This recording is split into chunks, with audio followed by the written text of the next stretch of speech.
Paul et Timothée, serviteurs de Christ Jésus, à tous les saints de Dieu en Christ Jésus qui sont à Philippe, avec les évêques et les diacres. Grâce et paix à vous, de Dieu notre Père et du Seigneur Jésus-Christ. Je remercie mon Dieu chaque fois que je me souviens de vous. Dans toutes mes prières pour vous tous, je prie toujours avec joie à cause de votre partenariat dans l'Évangile, depuis le premier jour jusqu'à maintenant, étant confiant de ceci, que celui qui a commencé une bonne œuvre en vous la portera à achèvement jusqu'au jour de Christ Jésus. Il est juste pour moi de sentir cela à propos de vous tous, puisque je vous ai dans mon cœur. Et que je sois en chaîne ou en défendant et confirmant l'Évangile, vous tous partagez dans la grâce de Dieu avec moi. Dieu peut témoigner comment je languis pour vous tous, avec l'affection de Christ Jésus. Et ceci est ma prière, que votre amour abonde de plus en plus en connaissance et profondeur de perspicacité, afin que vous puissiez discerner ce qui est meilleur, et puissiez être purs et irréprochables pour le jour de Christ, remplis du fruit de la justice qui vient par Jésus-Christ pour la gloire et la louange de Dieu. Maintenant, je veux que vous sachiez, frères et sœurs, que ce qui m'est arrivé a en fait servi à avancer l'Évangile. En conséquence, il est devenu clair à travers toute la garde du palais et à tout le monde que je suis en chaîne pour Christ. Et à cause de mes chaînes, la plupart des frères et sœurs sont devenus confiants dans le Seigneur et osent d'autant plus proclamer l'Évangile sans peur. Il est vrai que certains prêchent Christ par envie et rivalité, mais d'autres par bonne volonté. Ces derniers le font par amour, sachant que je suis mis ici pour la défense de l'Évangile. Les premiers prêchent Christ par ambition égoïste, non sincèrement, supposant qu'ils peuvent susciter des ennuis pour moi pendant que je suis en chaîne. Mais qu'importe.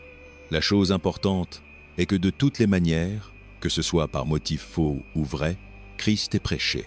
Et à cause de cela, je me réjouis, oui, et je continuerai à me réjouir, car je sais que par vos prières et la provision de Dieu de l'Esprit de Jésus-Christ, ce qui m'est arrivé tournera pour ma délivrance. J'attends avec impatience et espère que je ne serai en aucune façon honteux, mais aurai suffisamment de courage, afin que maintenant, comme toujours, Christ soit exalté dans mon corps, que ce soit par la vie ou par la mort. Car pour moi, vivre c'est Christ, et mourir c'est gain. Si je dois continuer à vivre dans le corps, cela signifiera un labeur fructueux pour moi. Pourtant, que choisirais-je? Je ne sais pas, je suis déchiré entre les deux. Je désire partir et être avec Christ, ce qui est de loin meilleur. Mais il est plus nécessaire pour vous que je reste dans le corps. Convaincu de cela, je sais que je resterai et continuerai avec vous tous pour votre progrès et joie dans la foi, afin que par mon être avec vous de nouveau, votre vantardise en Christ Jésus abonde à cause de moi. Quoi qu'il arrive, conduisez-vous d'une manière digne de l'Évangile de Christ. Alors que je vienne et vous vois, ou seulement entende parler de vous en mon absence, je saurai que vous tenez ferme dans l'un esprit, luttant ensemble, comme un pour la foi de l'Évangile, sans être effrayés en aucune façon par ceux qui vous opposent. Ceci est un signe pour eux, qu'ils seront détruits, mais que vous serez sauvés. Et cela par Dieu, car il vous a été accordé au nom de Christ, non seulement de croire en lui, mais aussi de souffrir pour lui, puisque vous traversez la même lutte que vous avez vue que j'avais, et maintenant entendez que j'ai encore. Philippiens chapitre 2. Par conséquent, si vous avez quelque encouragement d'être unis avec Christ, si quelque réconfort de son amour, si quelque partage commun dans l'esprit, si quelque tendresse et compassion, alors rendez ma joie complète en étant d'un même esprit, ayant le même amour, étant un dans l'esprit et d'un même esprit, ne faites rien par ambition égoïste ou vaine conceit. Plutôt, dans l'humilité, valorisez les autres au-dessus de vous-même, ne regardant pas à vos propres intérêts, mais chacun de vous aux intérêts des autres. Dans vos relations les uns avec les autres, ayez le même état d'esprit que Christ Jésus, qui étant en nature même Dieu, n'a pas considéré l'égalité avec Dieu quelque chose à utiliser à son propre avantage. Plutôt, il s'est fait rien en prenant la nature même d'un serviteur, étant fait à la ressemblance humaine. Et étant trouvé en apparence comme un homme, il s'est humilié en devenant obéissant jusqu'à la mort, même la mort sur une croix. Par conséquent, Dieu l'a exalté au lieu le plus élevé, et lui a donné le nom qui est au-dessus de tout nom, afin qu'au nom de Jésus, tout genou fléchisse au ciel et sur la terre et sous la terre, et toute langue reconnaisse que Jésus, Christ est Seigneur pour la gloire de Dieu le Père. Par conséquent, mes chers amis, comme vous avez toujours obéi, non seulement en ma présence, mais maintenant beaucoup plus en mon absence, continuez à travailler votre salut avec crainte et tremblement. Car c'est Dieu qui œuvre en vous pour vouloir et agir, afin d'accomplir son bon dessein. Faites tout sans murmurer ou argumenter, afin que vous deveniez irréprochables et purs, enfants de Dieu sans faute, dans une génération tordue et crochue. Alors vous brillerez parmi eux comme des étoiles dans le ciel, en tenant fermement à la parole de vie. Et alors je pourrai me vanter au jour de Christ, que je n'ai pas couru ou travaillé en vain.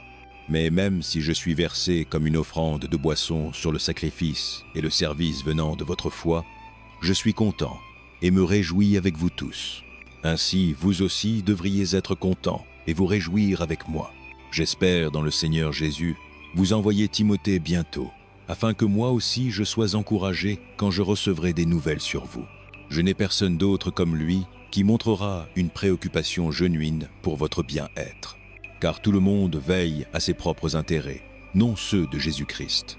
Mais vous savez que Timothée s'est prouvé lui-même, parce que comme un fils avec son père, il a servi avec moi dans l'œuvre de l'Évangile. J'espère donc l'envoyer dès que je verrai comment les choses vont avec moi, et je suis confiant dans le Seigneur que moi-même je viendrai bientôt. Mais je pense qu'il est nécessaire de vous renvoyer Épaphrodite, mon frère, coworker et fellow soldier, qui est aussi votre messager, que vous avez envoyé pour prendre soin de mes besoins. Car il languit pour vous tous et est affligé parce que vous avez entendu qu'il était malade. En effet, il était malade et presque mort. Mais Dieu a eu miséricorde de lui, et non seulement de lui, mais aussi de moi, pour m'épargner chagrin sur chagrin. Par conséquent, je suis d'autant plus impatient de l'envoyer, afin que quand vous le verrez de nouveau, vous puissiez être content, et je puisse avoir moins d'anxiété. Alors accueillez-le dans le Seigneur, avec grande joie, et honorez des gens comme lui, parce qu'il a presque mort pour l'œuvre de Christ. Il a risqué sa vie pour compenser l'aide que vous-même ne pouviez pas me donner. Philippiens chapitre 3. De plus, mes frères et sœurs, réjouissez-vous dans le Seigneur. Ce n'est pas un trouble pour moi d'écrire les mêmes choses à vous de nouveau, et c'est une sauvegarde pour vous. Surveillez ces chiens, ces malfaiteurs, ces mutilateurs de la chair, car c'est nous qui sommes la circoncision, nous qui servons Dieu par son esprit, qui nous glorifions en Christ Jésus, et qui ne mettons aucune confiance dans la chair, bien que moi-même j'ai des raisons pour une telle confiance. Si quelqu'un d'autre pense avoir des raisons de mettre confiance dans la chair, j'en ai plus. Circoncis le 8e jour, du peuple d'Israël, de la tribu de Benjamin, un Hébreu des Hébreux. En ce qui concerne la loi, un pharisien. Quant au zèle, persécutant l'Église. Quant à la justice basée sur la loi, irréprochable. Mais tout ce qui était gain pour moi, je le considère maintenant perte pour le bien de Christ.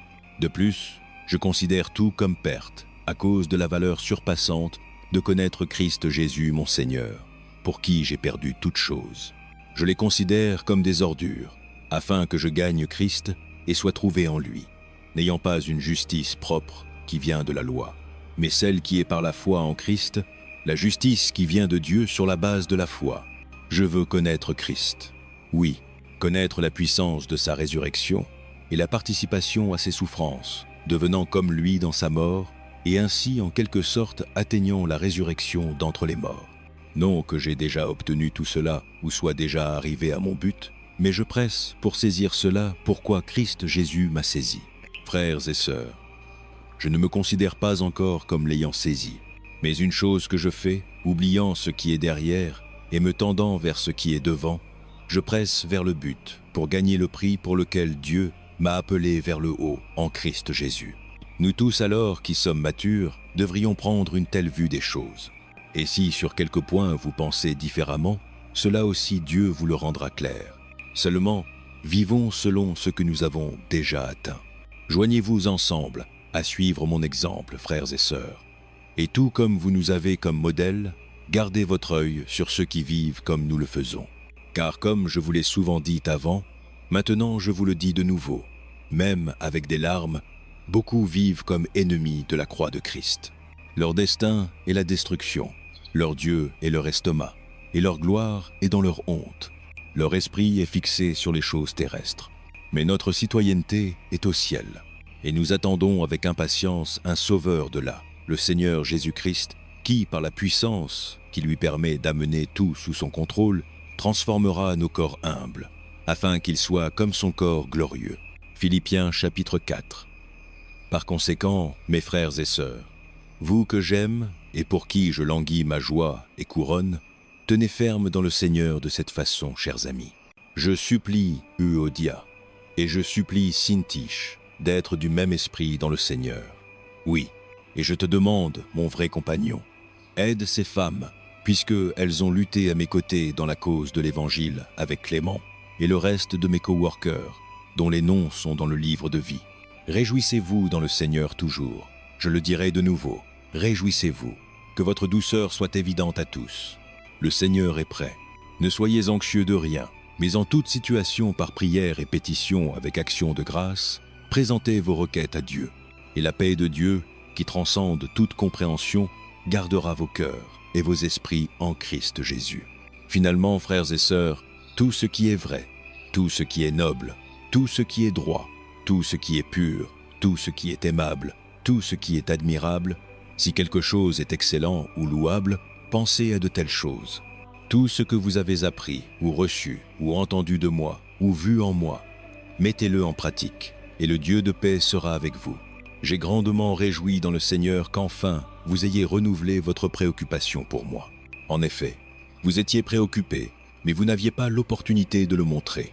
Je ne dis pas cela parce que je suis dans le besoin, car j'ai appris à être content quelles que soient les circonstances. Je sais ce que c'est d'être dans le besoin, et je sais ce que c'est d'avoir abondance.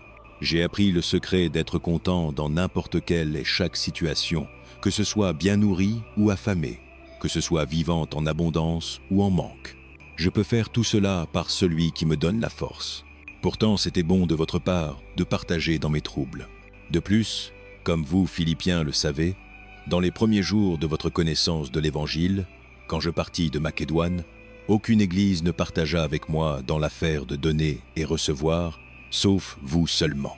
Car même quand j'étais à Thessalonique, vous m'avez envoyé de l'aide plus d'une fois quand j'étais dans le besoin. Non que je désire vos dons. Ce que je désire est que plus soit crédité à votre compte. J'ai reçu le paiement complet et plus qu'assez. Je suis amplement fourni maintenant que j'ai reçu d'Épaphrodite les dons que vous avez envoyés. Ils sont une offrande fragrante, un sacrifice acceptable, plaisant à Dieu. Et mon Dieu répondra à tous vos besoins, selon les richesses de sa gloire en Christ Jésus. À notre Dieu et Père, soit la gloire pour toujours et à jamais. Amen. Saluez tous les saints de Dieu en Christ Jésus. Les frères et sœurs qui sont avec moi envoient des salutations. Tous les saints de Dieu ici vous envoient des salutations, surtout ceux qui appartiennent à la maison de César. La grâce du Seigneur Jésus-Christ soit avec votre esprit. Amen.